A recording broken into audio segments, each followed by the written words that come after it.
on day 2 of the United Soccer Coaches Convention is a guy who is a member of the United States Soccer Hall of Fame, a guy who started his career calling MISL games. You've heard him call 16 World Cups along with 3 Olympics. He's also one of the commissioners of the MASL, and the last 13 years, the voice of your Philadelphia Union, JP Dellacamera. JP, thank you for joining us. Absolutely, my pleasure. Billy, as always, your second time I'm going to talk to JP. A little bit jealous, so. Yeah. JP and I are good friends now. Billy's a veteran of this. Yeah, he is. So, I mean, what questions can I ask JP that Billy hasn't? We're going to try, but... He asked me a bunch. I even read to his son. Yes. That was a great moment, by the way. That was, like, amazing. Yeah. For sure. I mean, it's so unique. JP thinking on his toes, seriously, too. Amazing. That's the only kid's book I had in the house. Yeah. It works out. But anyway, anytime I have a new guest come onto the podcast, I always ask, how did they get into soccer? And like I mentioned, you started calling MISL soccer games in the 80s. Yeah. So why indoor soccer? I grew up in Boston. Flyers fans will appreciate that I was a Boston Bruins fan, growing up. That was the sport. Like, Boston Bruins sold out every game, televised every game, including games on the West Coast. So I actually had a dream of being an NHL broadcaster.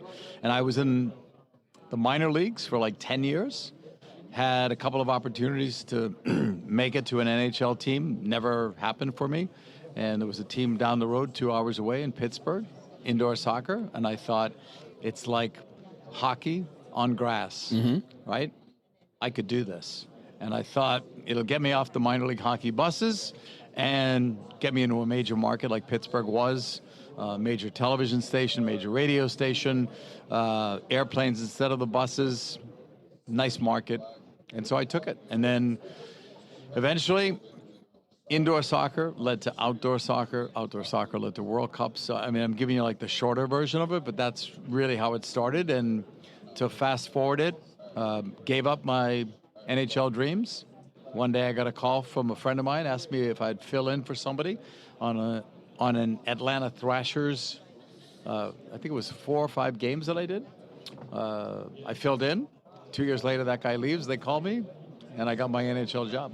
So when I wasn't looking for it. Yeah. I spent 10 years looking for it, I couldn't get it, And then out of nowhere, here it is. That's why I say, if you're looking for something, if you have a dream, if you can stay with it, stay with it. If it's meant to be, it might come your way. For sure, absolutely. And I grew up listening to my dad tell all these stories about indoor soccer back in the 80s, where he had players like Steve Jungle, the Lord of all indoors, Branko Sagoda, Tatu, Stan Stankovic, the Magician, Shep Messing. Can you see MASL returning to the glory days of the MISL? I'd love to say, in my role as President of Communications and Media, that yes, we'll see that, but no, we can't see that because back then we were not competing with much, right? You can't compete with MLS. I mean, MLS is too strong of a league. I mean, they're number one. Outdoor soccer is number one in this country, there's no question, right? But there's a spot for us, there's a niche for us. We want to be more successful, let's say, than arena football. And with the NFL, that doesn't mean there's no arena football, right? I mean, there's different forms of the game. So I think we're at a point now where we've been saying we'd like to get 30% better each year with everything that we do, whether it's selling tickets, streaming, being on radio, advertising, sponsor, whatever it is, get 30% better each year. And we'll be at a level that I think in this country, indoor soccer can be successful in 10,000 or less seat stadiums. I think the ideal stadium for us is 7,000 to 8,000 probably. I think if we can get to a point where we can fill a 7,000 to 8,000 seat stadium, that's a high ceiling, but that's a success. Absolutely, and I believe you guys are at 14 teams now. Any chance of potentially the Philadelphia Kixx coming back into the mix? Oh my gosh, I would love that. I think I'd love to see something in the Philadelphia market. And by Philadelphia market, it doesn't have to be in Philadelphia itself because you need the right building, right, and the right ownership group.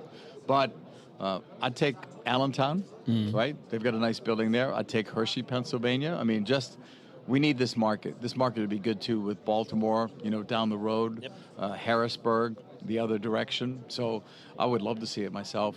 Yeah, absolutely. And you brought up Baltimore, so I'm from Maryland. Obviously, the Baltimore Blast. Yeah. Exactly. Yeah. They play at CQ Arena, Towson. Is that a good spot for you? Because I hear fans say, the stadium's too small, the field's too small. Yeah. I hear a lot of negatives about that, but it seems like it's a pretty good location for people to get to. Well, they draw pretty well, right? They've had a couple of sellouts. The capacity is low. It's like 3,000, I think it is. But you know what? I'll take a 3,000-seat building that's full rather than an 8,000-seat building that has 1,500 in it, right? So it's working for Baltimore. I would rather see them play at a bigger venue, personally. I would rather see them play on a bigger carpet, personally. Yeah. But that's just my opinion. But they are one of the most successful franchises in indoor soccer history. I mean, all the titles that they've won. When they used to play at the Baltimore Arena, they packed it. The atmosphere there was fantastic. And now I think the arena's redone, right? It's refurbished, I'm pretty sure. So I have no idea what the dynamics are there, though. If it could ever, go back, I have no idea. But I do know that Baltimore is one of our most stable, most successful franchises, and probably the longest running in indoor soccer. They and the Milwaukee Wave, I think it would be the two that have lasted the longest and had the most success. Yeah, for sure. Ed Hale's done a fantastic job with the franchise, Yes, and just so many champions for that franchise. You, Keith Tozier, and Shep Messing all took over as commissioners as MASL a few years ago, and I remember listening to an interview you gave where you said you want to make indoor soccer a supporters culture like it is in Major League Soccer. Do you feel like the supporters culture is growing, or is that still a work in progress? I think it's a work in progress. I don't think it's something that, we can't do it as a league, but, we have some teams that are close together. So I would like to see our teams, like we have Mesquite and Dallas that are so close, you don't even need a bus to get there, right? You can just take cars. But, like a St. Louis, Kansas City, San Diego, and our team in California, Empire Strikers. I think now that you bring it up, though, I think we should initiate that more. I think we should do that as a league, encourage that. If they haven't thought of that on their own, let us think about that and say, hey, why don't we do this? Why can't we do this? Because I think supporters that travel make a huge difference. I've seen it in Major League Soccer. I've seen games where Philadelphia Union has gone into Red Bull Arena and it sounds like it's at Subaru Park. That's how many Philadelphia fans are there. And anybody that thinks the players don't hear that is mistaken. They hear it, they see it, they acknowledge it, and those fans have helped them. So I think we need that, yeah. As the league grows, do you think there's any space for cooperation or even partnership with MLS, whether that's in advertising or even potential ownership groups reaching out and starting their own teams? I think ownership groups would be more likely, but I think the key for us is partnering up with NHL and NBA people, because those are the buildings that, they're in good buildings, right? Those are the buildings that we want. An MLS team, the arrangement would be more financial, more business-like, I would say. But I always believe this too. You used to be able to play indoors part of the time, outdoors part of the time, but the seasons now are so long that it's hard to do it, right? Like if you're playing indoor and you want to play even in USL, right? You've got to leave early, right? MLS would never have one of our indoor players because they would never allow them to be indoors when their preseason starts, right? So, and we don't want a player that's going to play for just 1 month and then he goes to MLS, right? But I think there's ways, if you have a young kid on your team, like in the academy, and now you're in like December and January, why not see if you can do something with an indoor team, right? Because I think if I wanted to train an outdoor player to be as good as he can possibly be, I would want to have some indoor training, right? Because you can't, in most places, you can't train for 12 months outdoors. And, you're looking at a smaller goal indoors, the boards, right? Tighter marking, right? I mean, you can give a guy space in the outdoor game. In the indoor game, you give him space, it's probably going to be a goal, right? Yep. So I think there's a lot of things you can learn from the indoor game that can translate to the outdoor game. You mentioned having the players difficulties in schedules between training or playing in both. But what do you think about player movement from league to league? Guys that maybe don't make it in MLS coming to play there, or even guys that are doing very well in your league and maybe getting chances with USL or MLS. We've had players that have, been in MLS and now they're with us, and vice versa. Adrian Perez is the latest guy that I could think of that did that. Played with our team when it was called Ontario. Then he went LAFC, DC United, then he gets hurt. Now he's back with the team that is still in Ontario, but under a different name, Empire. But I think that as this league grows and as we spend more money on players, one of my goals is to get MLS guys that are going to retire. Yeah. Right? And they're going to retire because they can't make as much money as they could before. Maybe younger guys are squeezing them out. Maybe they're too, I don't want to say old, but too experienced.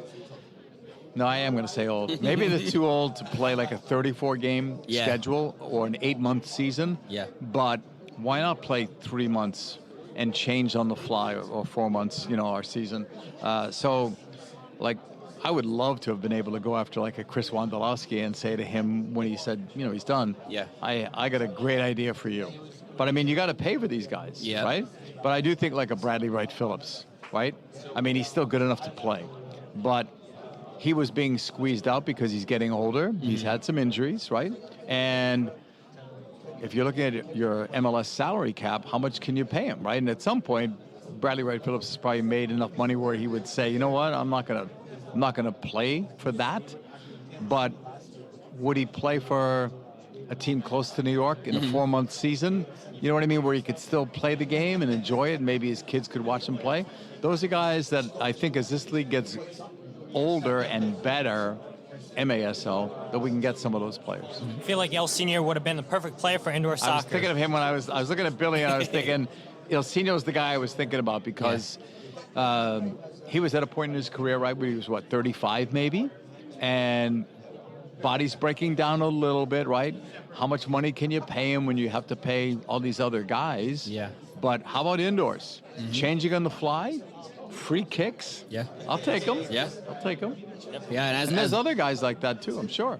Yeah, and as the league gets a bit bigger and you are able to bring those guys in, that's also more promotion opportunities. Yeah. You bring in some fans, you know, big El Seno fans may come to see him play indoors and just increasing the league. You guys probably remember Landon Donovan played a few games with the San Diego Sockers, and so did Jermaine Jones, not with San Diego, but he played for that team that was in Ontario. And the awareness that they gave our league was incredible. Yeah. That's one. Landon's investment, the team's investment in Landon more than paid for the big contract that he had, right? Because they sold more tickets, they sold more jerseys. Yep. The exposure they got was amazing. And so I think that's the way it would work. You know, if you get one of those guys, but it's hard, right? Yeah. Landon was a magical name. And the fact that he's living in San Diego, there's a team in San Diego, right? Everything has to check the boxes. There's not many Landon Donovans out there, right? They could do that. But there are players, MLS players, that people would know that somebody would say, well, why is he getting out? He's only 35. Well, nobody wanted to pay him, you know, that kind of money, and he decided to do something else, whether it was going to broadcasting, going to business, go back to school, whatever that is. You know, we'd like to keep them playing. And Ali Bedoya in a Philly market. Oh my gosh, yeah. I don't know what Ali's going to do, by the way, because I think Ali would be a terrific coach, assistant coach. I think he mentioned front coach. Office, right? Yeah, he could be a GM. Yeah, he could be a broadcaster. He could be anything. I said that about. This is funny too, because I think I can compare these guys a little bit. When Jesse Marsh was leaving his playing career, I said to Jesse one day, I have no idea what you're going to be. I said, but I do think you would be very successful as a head coach, a GM, or a broadcaster. And I maintain right now he could do all three. I think he'd be a terrific broadcaster. And I think Ali would too. Yeah, absolutely. But I have no idea. I know Ali's into some business stuff too, right? So I don't know what his future is, but I think he's a well-educated guy as well. Yeah. Great guy, by the way, for those that don't know him. Terrific leader. Defines the role of captain. You know, 100%. when I see the letter C in quotes, he's the guy I think of. Absolutely. Well, JP, it's been a blast having you on the podcast.